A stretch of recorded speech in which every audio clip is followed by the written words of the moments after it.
한 주간 동안 묵상했던 하나님의 말씀을 함께 선포하도록 하겠습니다.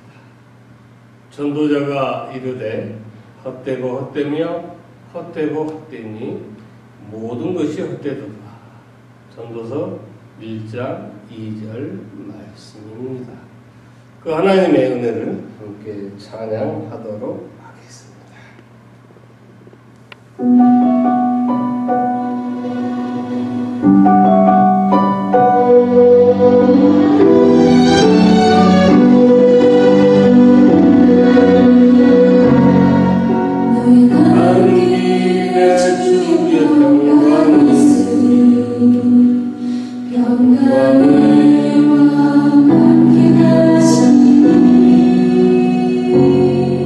너의 걸음 걸음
죄인 중에게서 우리 간날 부르셔서 간절한 기대와 소망 부끄럽지 않게 십자가 전개 하셨네. 내 사랑 십자가.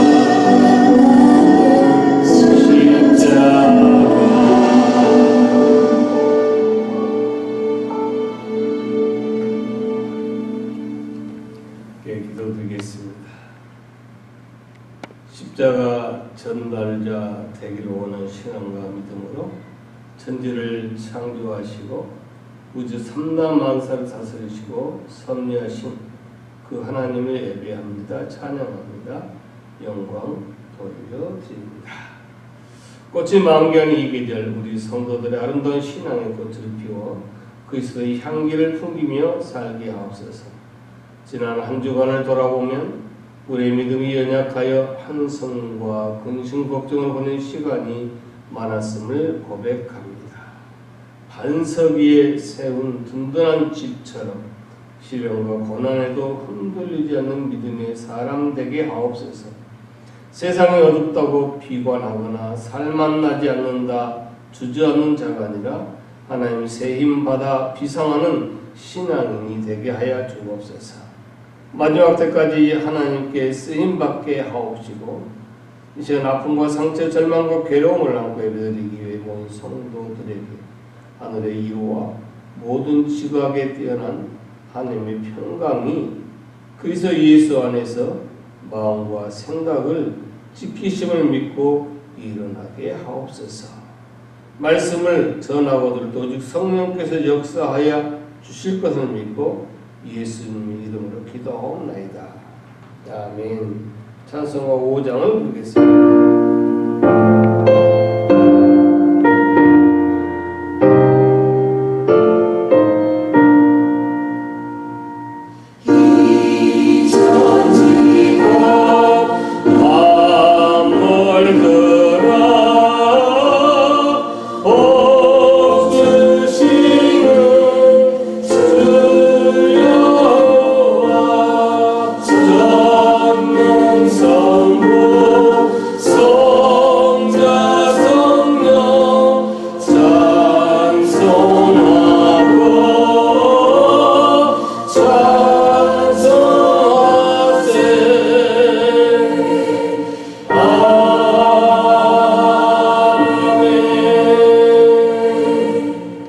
교동문 83번 빌보 4장을 함께 교독하시겠습니다. 주 안에서 항상 기뻐하라. 내가 다시 말하노니 기뻐하라.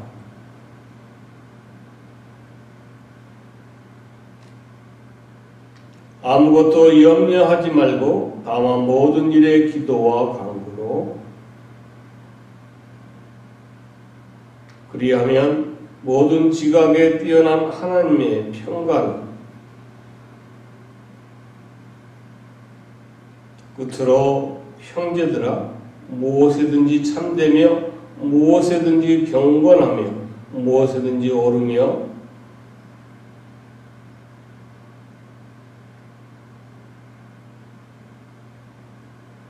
무슨 덕이 있든지 무슨 기림이 있든지 이것들을 생각하라. 다같이 교독하겠습니다. 그리하면 평강의 하나님이 너희와 함께 계시리라. 아멘. 이 시간에 사도신경으로 우리의 신앙을 고백하시겠습니다. 나는 전능하신 아버지 하나님 천지의 창조주를 믿습니다. 나는 그의 유일하신 아들 우리 주 예수 그리스도를 믿습니다.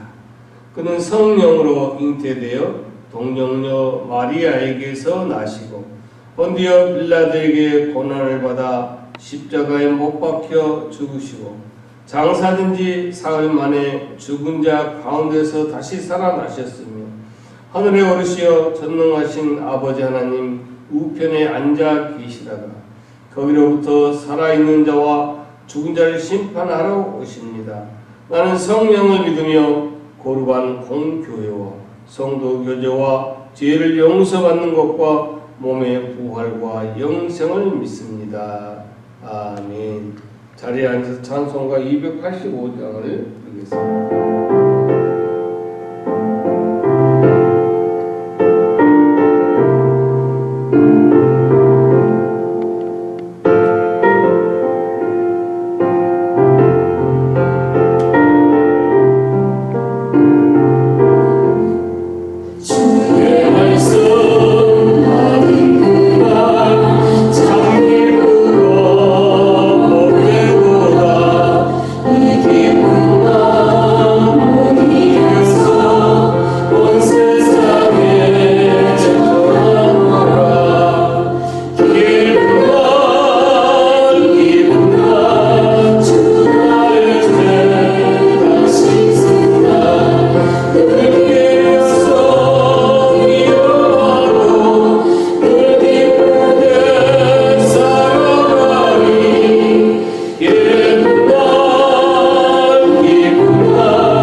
가르쳐 주셨던 주기도로 함께 기도드리겠습니다. 하늘에 계신 우리 아버지, 아버지의 이름을 거룩하게 하시며 아버지의 나라가 오게 하시며 아버지의 뜻이 하늘에서와 같이 땅에서도 이루어지게 하소서. 오늘 우리에게 일용할 양식을 주시고 우리가 우리에게 잘못한 사람을 용서하여 준 것 같이 우리 죄를 용서하여 주시고 우리를 시험에 빠지지 않게 하시고 악에서 구하소서. 나라와 권능과 영광이 영원히 아버지의 것입니다. 아멘. 이 시간에 우리가 준비한 예물을 하나님께 봉헌하는 시간입니다. 여러분 예배 중앙에 예물을 봉투를 봉헌하여 드리고 찬송가 633장을 다 같이 부르겠습니다.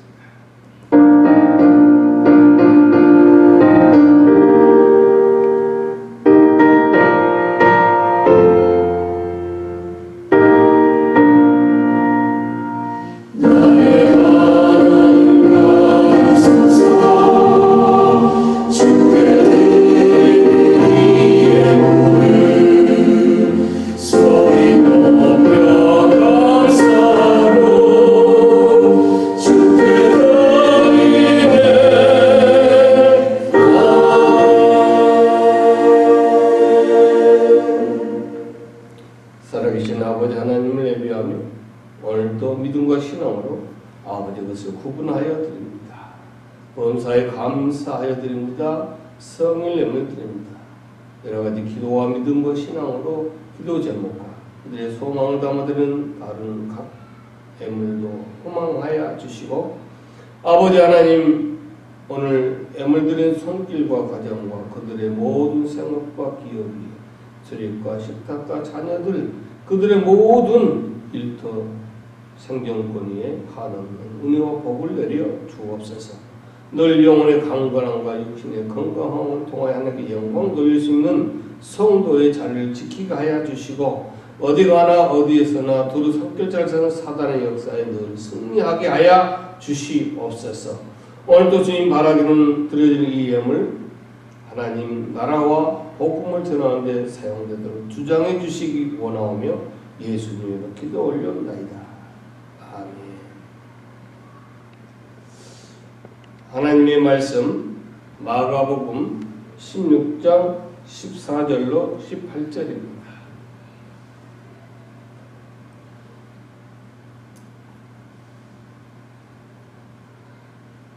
하나님의 말씀 봉독에 올립니다. 그 후에 11 제자가 음식을 먹을 때에 예수께서 그들에게 나타나사 그들의 믿음 없는 것과 마음이 완악한 것을 꾸짖으시니 이는 자기가 살아난 것을 본 자들의 말을 믿지 아니함일러라. 또 이르시되 너희는 온 천하에 다니며 만민에게 복음을 전파하라. 믿고 세례를 받는 사람은 구원을 얻을 것이요 믿지 않는 사람은 정죄를 받으리라. 믿는 자들에게는 이런 표적이 따르리니 곧 그들이 내 이름으로 귀신을 쫓아내며 새 방언을 말하며 뱀을 집어 올리며 무슨 독을 마실지라도 해를 받지 아니하며 병든 사람에게 손을 얹은즉 나으리라 하시더라. 아멘.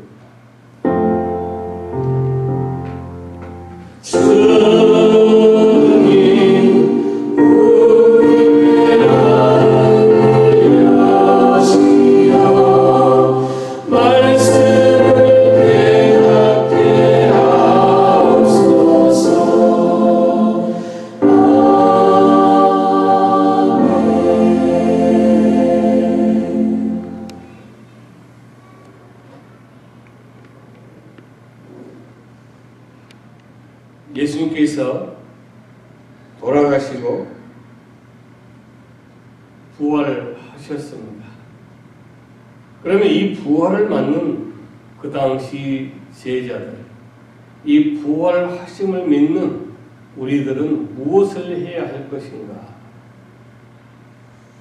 주 180년경에 켈수스가 알레세스라 로고스라는 그 문서에서 이렇게 말하고 있습니다. 도대체 어떤 신이 자기를 배반할 사람을 제자로 선택한다는 말인가? 화접해 두목도 그보다 통찰력이 뛰어나겠다. 예수는 중죄인으로 십자가에 달렸고 살아났다고는 하지만 누가 보았는가 하면서 여자들뿐 아닌가. 부활을 믿을 수 없는 이유가 여자가 증인이기 때문이라고 얘기합니다. 자, 이 말이 된다는 얘기가 뭐고 하면 이 당시의 배경은 여자는 증인할 자격이 없습니다. 여자가 어떤 말을 하든 어떤 증거가 될 만한 것을 얘기해도 자격이 안 돼요. 과연 그 말을 한 것입니다.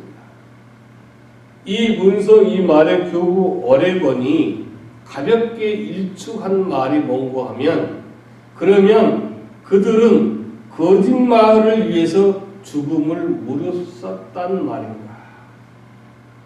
그렇게 일축했습니다. 그 당시 칼날이 시퍼란 예수의 부활을 얘기하면 어떻게 돼요? 당장 죽습니다. 잡혀갑니다. 정말 거짓이라면 그런 말을 함부로 발설할 수 있겠느냐 이것입니다. 이 부활이라고 하는 것은 그 당시도 오늘날도 어쩌면 주님의 날이 오는 그날까지 상당한 논란이 많은 사건입니다.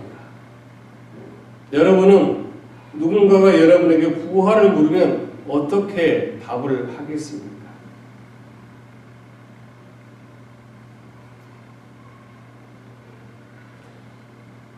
그런데 이렇게 논란이 많은 부활에 대한 성경은 그런 사건의 증인으로 여자를 내세우고 있습니다.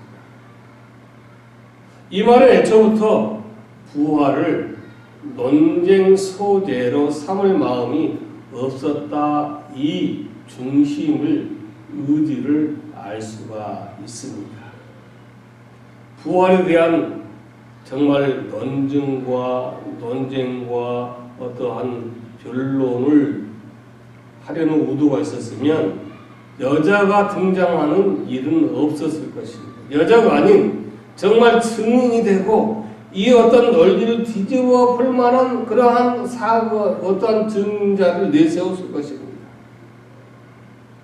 예를 들어서 부활한 예수님이 로마 황제와 단판을 지어서 이 세상의 왕으로 등극을 했다면 우리는 지금 신앙생활하면서 이 세상에서 눈치 보고 주눅 들고 손해봐야 될 그런 세상이 아니라 세상 살면서 어깨에 힘을 꽉 주고 그렇게 살 수가 있을 것입니다.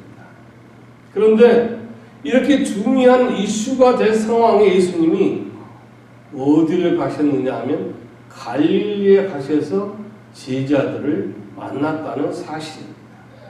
이 말은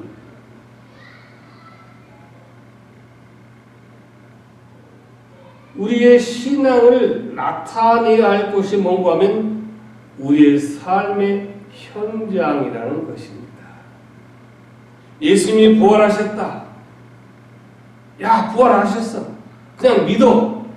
이렇게 박박 우기는 것이 아니라 삶의 현장에서 부활하신 주님을 본 것처럼 부활하신 주님을 믿고 성령이 나에게 임하여 부활하신 주님의 그 사실을 믿는 신앙이 있다면 그 주님을 보여주어야 한다는 사실. 내가 신앙생활을 한다는 것 때문에 복이 하늘에서 떨어지기를 기대할 것이 아니라 각자의 삶의 현장에서 어떤 상황에서 누구를 만나든지 간에 신앙을 나타내야 한다 이것입니다. 바로 그곳이 우리한테는 갈릴리. 그 갈릴리에서 부활하신 예수님을 만나게 된다는 사실입니다. 자, 예수님이 부활했다 그러면 그 다음에 어떤 내용이 나와야 되겠습니까? 여러분은 어떻게 하실래요?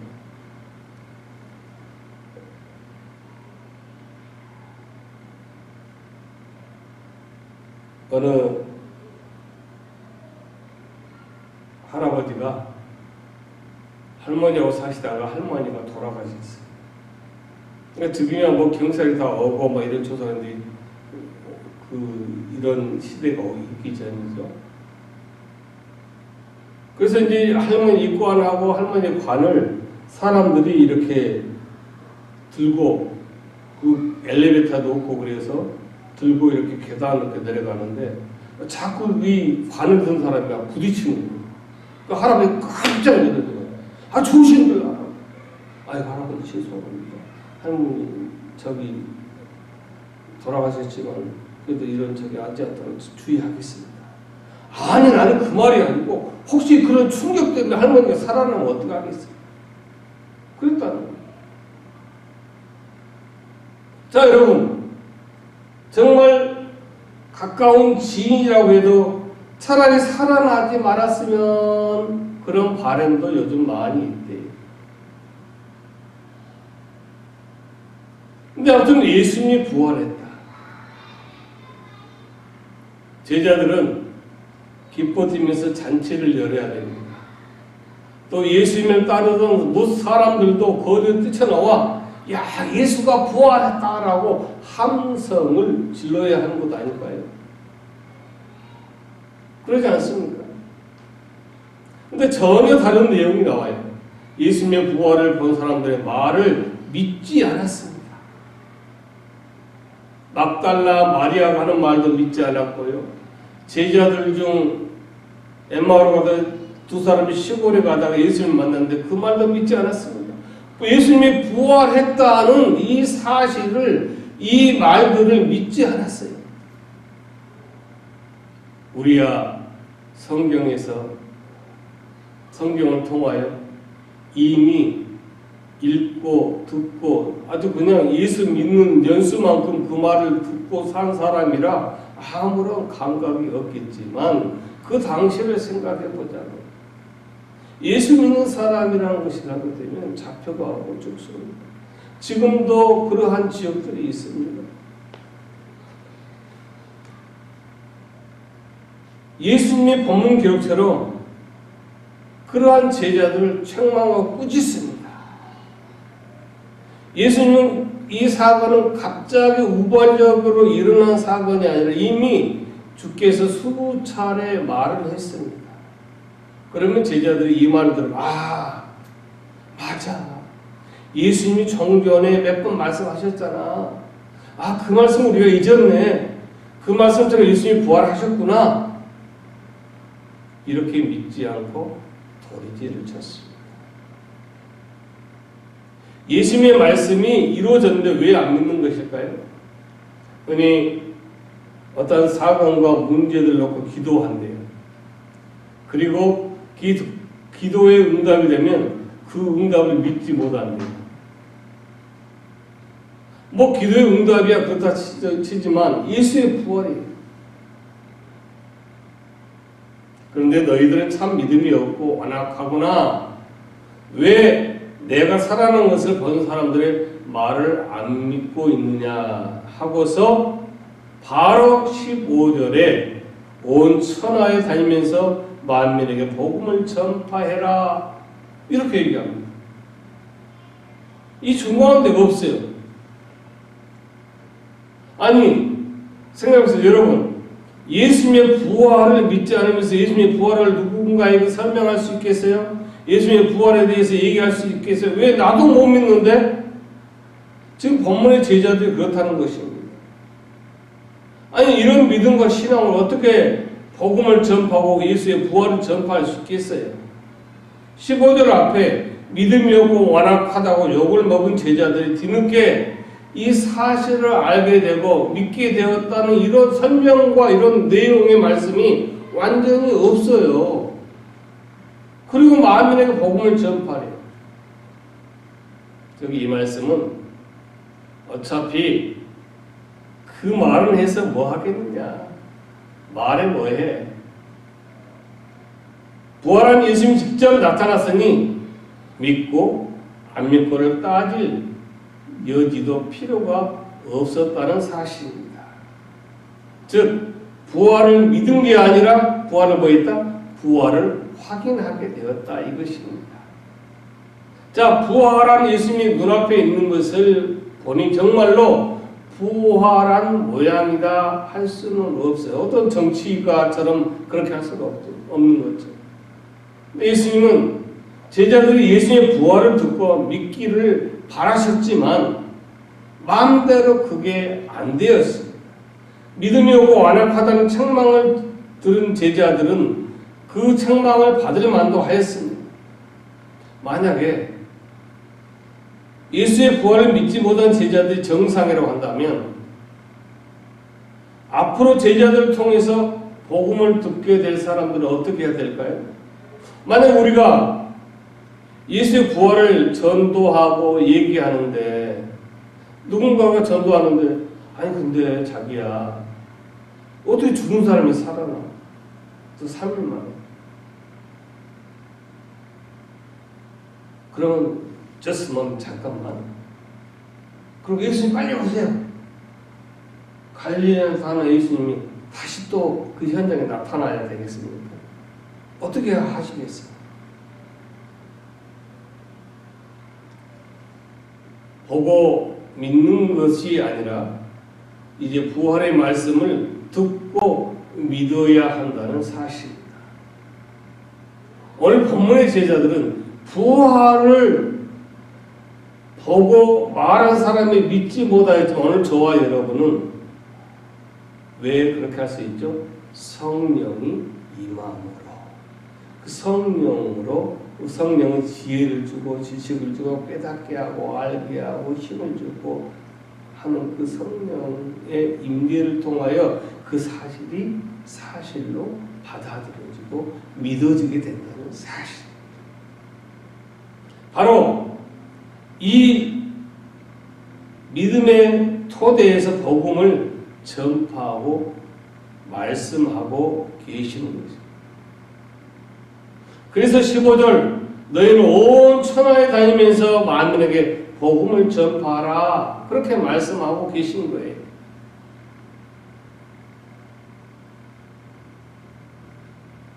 자, 그러면 그 말씀을 들은 제자들은 천하에 다니면서 만민에게 복음을 전파했습니다. 이 예수의 부활을 확신하고 성령의 임함으로 제자들이 180도 바뀌었습니다. 베드로 역시 설교할 때마다 예수님도 그 숫자가 아닌 3,000명이 회개했어요. 어떻게 보면 예수님보다 베드로가 성공했는데, 그러니까 우리들이 바라보는 요즘 교회의 사이즈를 그렇게 바라보고 있다는 거예요. 목사가 성공했다 그렇게 얘기하는 거예요. 그러면 예수님보다 베드로가 성공했네.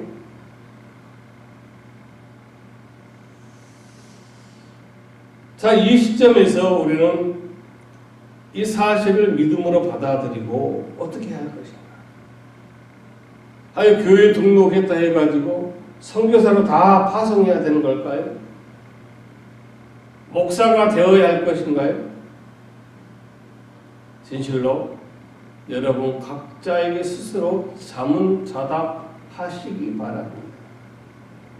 성령이 임하여 이 사실을 믿는 믿음을 가지고 있는 나는 과연 무엇을 하였고 무엇을 할 것인가? 간단해요. 흔히들 교회에서 열심히 집회에 참석하고 청소도 하고 음식도 만들고 봉사도 하고 뭐 열심히 한 일주일의 시간을 일주일간 교회에서 사용을 해요. 집안은 난장판이야. 이거는 예수 그리스도의 부활을 믿는 믿음을 가진 성도가 할 일이 아니에요. 내가 머무는 곳, 내가 살고 있는 곳, 내가 있는 그 자리에서 목사, 선교사로 살아가야 하는 것입니다. 하여 나에게 맡은 가정, 자녀를 내가 최선을 다해서 살아가야 돼요. 우리가 정말로 예수님의 부활을 체험했습니다. 확신하면 우리한테는 어떤 책임이 함께 따르고 하면 복음과 예수의 부활을 전파해야 될 책임이 있어요. 내가 머무는 곳,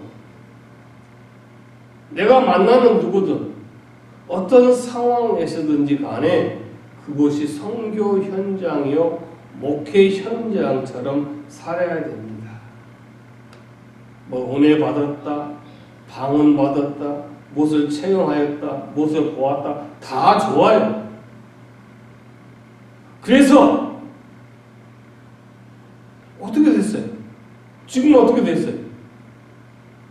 예수 믿은 지 10수년 돼가지고 그런 현상, 그런 어떤 응상, 그런 모든 체험을 해보지 않은 사람이 누가 있겠어요? 그래서 어떻게 됐어요, 지금? 그래서 목사가 되고 선교사가 되어야 합니까? 여러분, 요즘이요, 교회가 한 10교회 정도 모이면 노회가 되고 20, 30개 되면 총회를 만들 수 있어요. 그리고 그 총회가 교단이 되는 거예요. 그럼 그 교단에서 아름아름 해가지고 사람들 몇 사람 구해가지고 신학교라고 그렇게 설립하는 거예요. 그리고 거기서 목사님들 다 줘버려. 그게 목사예요. 이런 현상이에요, 지금. 제가 늘 말씀드리지만 목사, 선교사, 장로, 권사보다 가장 귀한 직분, 가장 귀한 이름은 성도라고 하는 이름이에요. 성도가 되어서 나의 삶의 현장에서 예수를 부하고 체험하는 확실한 믿음으로 살아가면서 부활을 전하고 복음을 전파하는 그 삶으로 살아가는 것이 귀한 사역임을 믿으시기 바랍니다. 코로나가 지난 몇 년이 지났어요. 그 여파로 주일 성수가 여기저기 많이 무너졌다 그런 말을 많이 합니다. 여러분 주일 성수가 뭐라고 생각하십니까?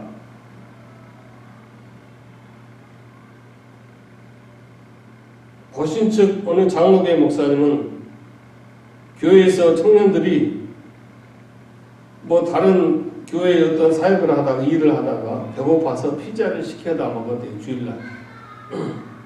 근데 그것을 어디 갔다 돌아온 담임 목사님 화를 내고 난리가 아닌 거예요. 그때 사모님도 같이 있었는데 사모가 대관절 뭐하고 있었냐고 하면서 사모한테 그 청년들 앞에서 무릎 꿇으라고 했다고. 사실입니다. 여러분 이게 믿지 못하겠으면 새롭게 와서 간증 들어보십시오. 그 사모가 무릎을 꿇었다는 거예요. 이게 뭡니까? 주일 성수가 뭐예요? 주일날 돈 안 쓰는 거? 가스 안 넣는 거?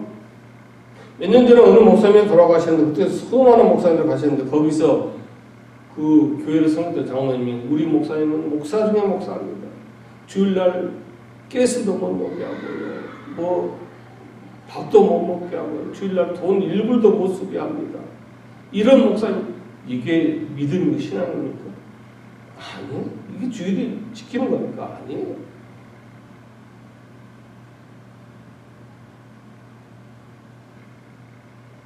우리는 그렇게 하다 보니까 또 이러한 경우도 있어요.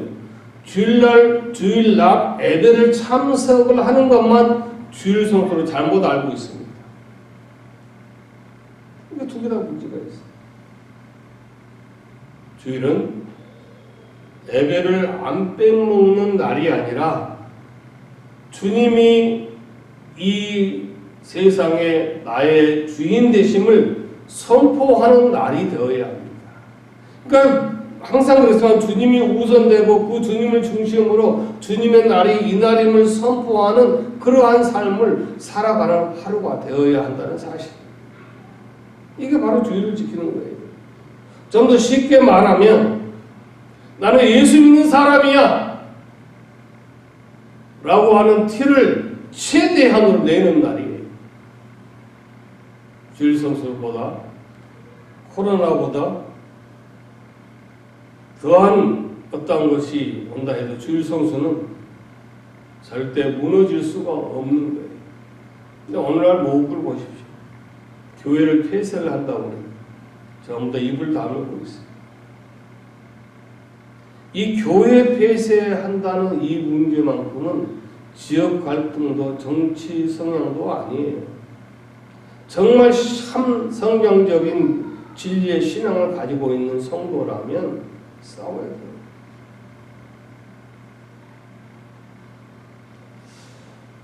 자, 그러면 만민에게 복음을 전파하는 것은 어떻게 해야 하는 것일까요?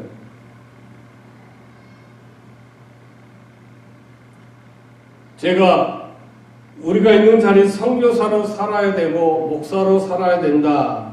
우리가 사는 곳이 내가 있는 곳이 선교 현장으로 생각해야 된다. 이 말은 또 무슨 뜻일까요? 몇 사람을 교회로 들어오라는 것일까요?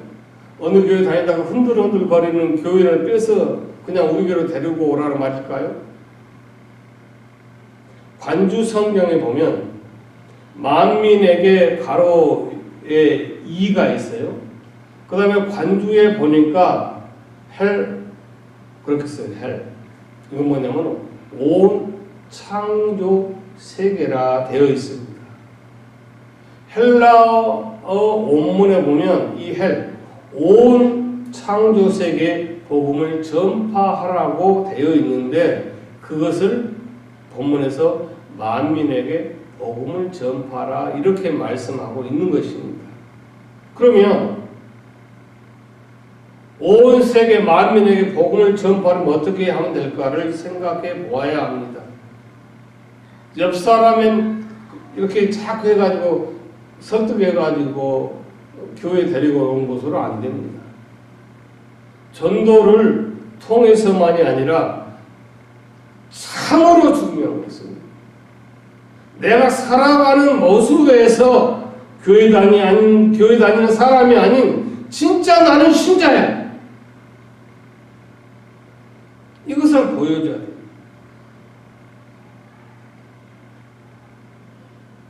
아직도 한국에는 그런 게 있다고 그래요. 그래서 많은 애들이 상처를 받아요. 공부하면 친구가 놀러 가면 엄마가 과일도 주고 뭐도 만들어주고 하면서 그 친구를 살피는 거예요. 이미지가 어떤가. 그래 가고 나면 친구 아버지 뭐 하시노? 저 친구는 학교에서 몇 등 하노? 잘 사노? 이것을 묻는다고 합니다. 그 질문이 뭘까요? 내 자식은 좀 밸류가 있는 친구를 만났으면 좋겠어.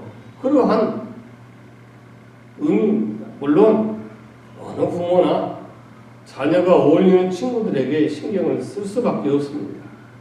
왜 그럴까요? 군주자적 금묵자흑. 붉은 인주를 가까이 하면 붓게 되고 먹을 가까이 하면 검게 물들기 때문에 그렇습니다.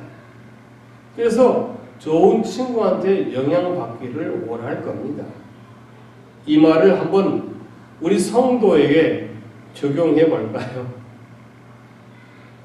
우리가 붉은 인주라서 나를 만나는 사람이 내가 일하는 공간에 있는 사람이 붉게 물들어가고 우리가 먹이라서 나와 함께한 사람이 검게 변하는 일도 일어나야 한다는 사실입니다.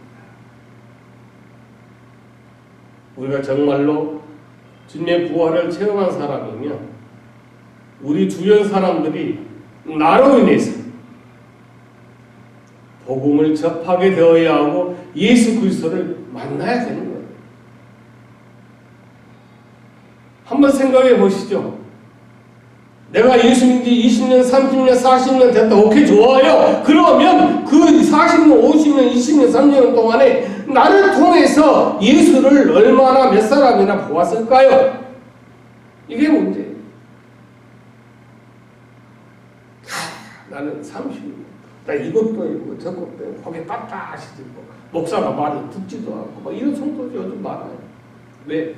들을 것이 많고.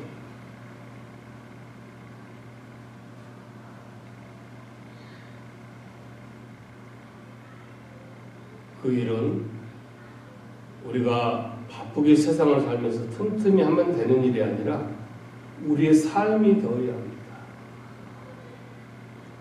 다른 목사들은 모르겠지만 저는 정신이 있고 내가 생각이라는 것을 하는 그 시간, 깊이 잠든 시간이 아닌 이상은 늘 하나님이 바탕에 깔려 있습니다. 아들을 생각할 때 하나님, 이것은 어떻게? 어떠한 일이 있을 때 하나님, 모든 면이 하나님. 이게 되어 있어요. 그래서 저는 신앙의 양심적, 인간의 양심적 어느 정도 선을 넘으려 치면 내가 더 굉장히 위축되고 불안하고 회개해야 돼. 내 자신이 하던 것을 바로 잡게 되는 거예요. 여러분, 혹 그렇게 생각하세요? 예수님이 다른 사람을 구원하면서 나는 과외로 그냥 내가 그냥 득템한 거지 이렇게 생각한다면 마음대로 사십시오. 그러나 하나님이 창세전부터 나를 예정하고 택하시고 그 나를 위해서 내 이름을 지명하여 불러주시고 그 지명하여 불러주신 나를 위해서 십자가에 지신 예수 그리스도가 죽으시고 부활하신 것을 나를 위해서라고 확신한다면 우리의 모든 관심은 바탕은 하나님이 되었어야 하는 거예요. 마치 본문에 얘기하고 있는 예수 믿고 세례 받는 것은 자기의 신앙을 공개적으로 고백하는 의식을 하여 놓고도 그것은 그 순간만 지나가면 안 되는 거예요.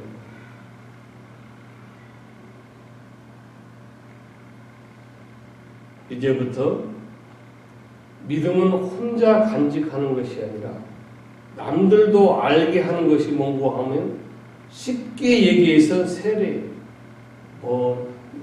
제시스템을 받고 그건 신학적이고 성경적이고 여러분들이 얘기하기도 전달하기 힘들지만 딱 이거 생각하세요. 나 혼자 믿음을 간직했는데 이제는 내가 공개적으로 어디에서나 누구 앞에서 나는 예수 믿어 나 신앙생활에 이것을 공개하는 것이 뭐다? 세례. 그럼 이 본문에 왜 이 말씀이 기록됐을까? 마가복음이 기록될 당시에는요, 세례를 어떻게 봤어요? 야외. 지금 우리 건물 안에서 에어컨 히터가 나오는 데서 다 상도교나 이런 저기서는 목사가 성수를 이렇게 해가지고 세례를 주노라 하잖아요. 그 침례교는 여기도 마찬가지 침례탕이 있지만 물속에 들어가잖아요. whatever.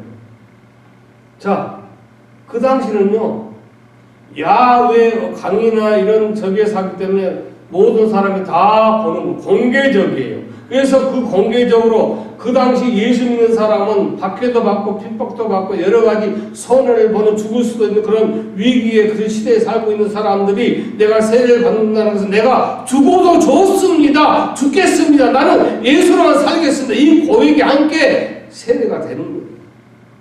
요즘은 세례 하고 부담도 없고 그냥 형사처럼 세례를 받아야 서류입사 받고 서류입사 받고 목사 눈에 잘 띄어야 안수집사 받고 안수집사 받고 나서는 교인이나 목사 눈에 잘 띄어야 장로도 되고 권사도 되고 이런 형식 아닙니까? 물론 지금 세례 받는다고 핍박, 박해는 없지만 그러나 정말로 세례 받은 자로 내가 공개적으로 나는 예수 믿습니다 하면 목숨은 이어가지 못할지라도 세상 살면서 여러 가지 손해를 볼 수밖에 없습니다. 하여 그 손해마저 보지 않으려고 그 예수 믿는다는 것을 숨기고 있다면 그 사람이 신앙인일까요? 믿음이 있다는 얘기는 이 세상 조건에 구애받지 않겠습니다. 이 말입니다. 그것은 우리가 믿는 하나님이 이 세상의 주인이시고 이 세상의 모든 걸 초월한 분이라는 것을 믿는다는 사실입니다.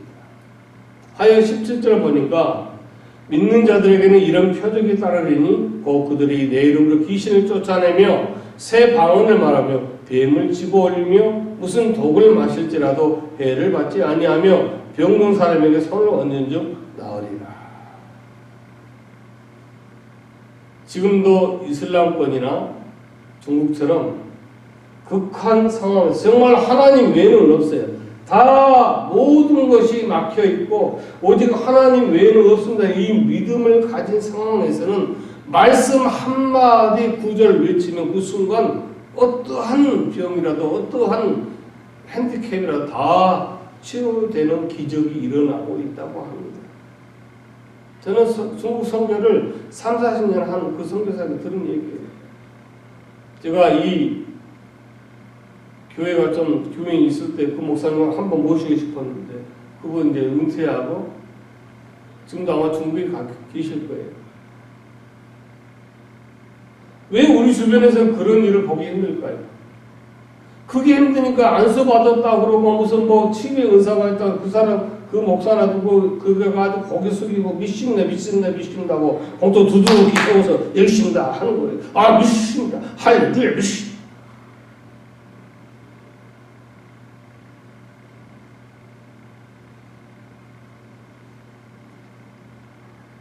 그런 것이 문제가 아니라 진실로 하나님이 창세전에 나를 예정하여 택하셨고 제명하여 불러주시고 그 나를 위해서 예수께서 십자가에 죽으시고 부활하셨다는 이 사실을 100% 믿는 믿음이 있을 때 기적은 일어납니다.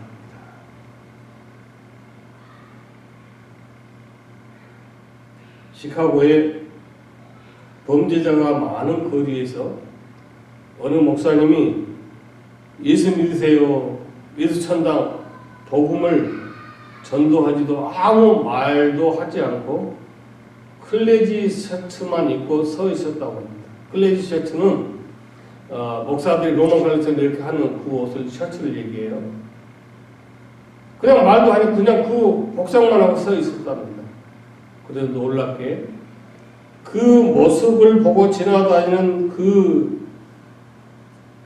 거리에서 범죄율이 낮아져 가고 있었다고 합니다.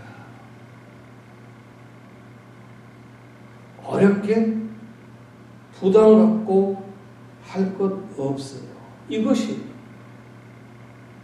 우리가 구원을 논쟁할 것이 아니라 설득할 것이 아니라 우리의 갈릴리 삶의 현장에서 부활 신앙으로 날마다 살아가야 되는 거예요. 살아가면 되는 거예요. 여러분 서력이죠. 기원. 서기는 어떤 중심이죠? Before Christ, After Christ. 어떤 종교이든 어떤 권력가이든 그 누구든지 간에 이 서기의 기준을 따를 수는 없어요. 외면할 수는 없어요. 이 서기의 기준을 따라가고 이 기준이 누구다? 크라이스트, 예수 그리스도예요. 온 세상의 기준, 그 중심, 섭리, 다스림, 역사하신 바로 그분이 누구다? 예수 그리스도다. 예수 그리스도가 죽으셨지만 부활했다. 이 사실을 믿으십니까? 그렇다면 여러분의 삶의 갈릴리 현장에서 부활신앙으로 살아가시기를 그것이 오늘 저와 여러분의 삶에 기억하시며 살기를 권면드립니다. 기도드리겠습니다. 아버지 하나님 감사합니다. 그렇습니다. 예수 부활을 맞은 예수 부활을 믿은 오늘 우리가 확신한 우리가 해야 할 사명 전도사가 되고 목사가 되고 선교사가 되고 항종직이 되는 것이 아니라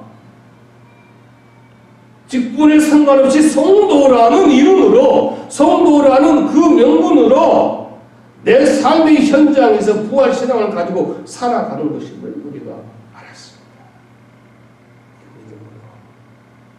그 부활신앙으로 살아가고자 결단한 그 위에 늘 성령을 붙잡아 주시옵소서. 예수님을 기도 올려드립니다. 찬송가 505장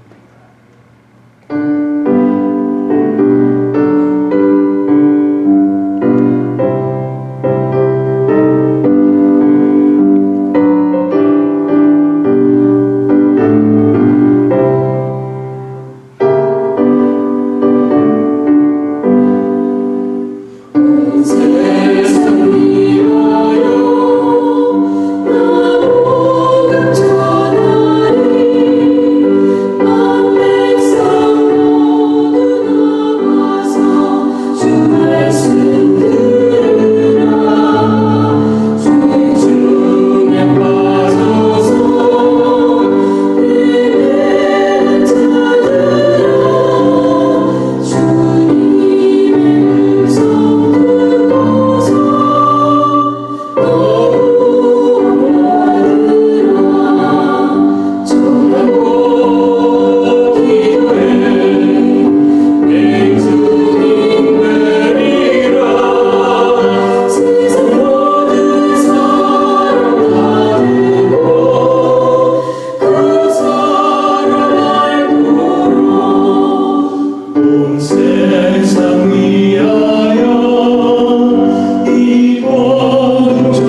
설교 요약은 현 녹화 당일 이 시간에는 설교 요약에 대한 것을 준비하지 못했어요. 4월 12일 설교인가요? 그 설교를 아직 안 했기 때문에 또 준비도 아직 안 했으니까 19일 주보에 안내해 드리겠습니다. 또 오랜만에 동영상으로 예배를 우리가 드렸습니다. 하나님의 은혜가 충만하는 예배였기를 바라고 정말 우리의 삶의 현장에서 예수 부활을 전한 신앙이 됐으면 합니다. 한국 방문 중이죠. 저는 아마 여러분이 기도하시죠? 네, 잘 가느라고 그 기도와 여러분 염려 덕분으로 일정을 잘 보내고 있을 것입니다. 네, 그렇게 생각을 합니다. 에무리온 4월 김영훈 집사, 5월 김진아 집사 생깁니다. 다 같이 일어나서 찬송 57장.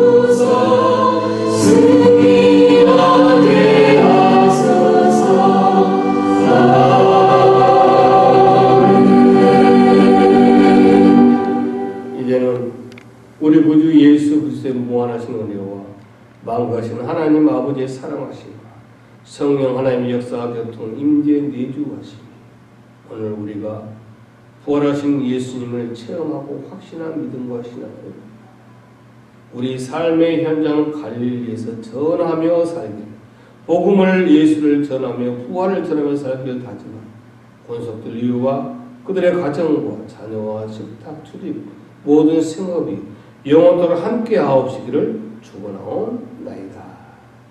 아멘.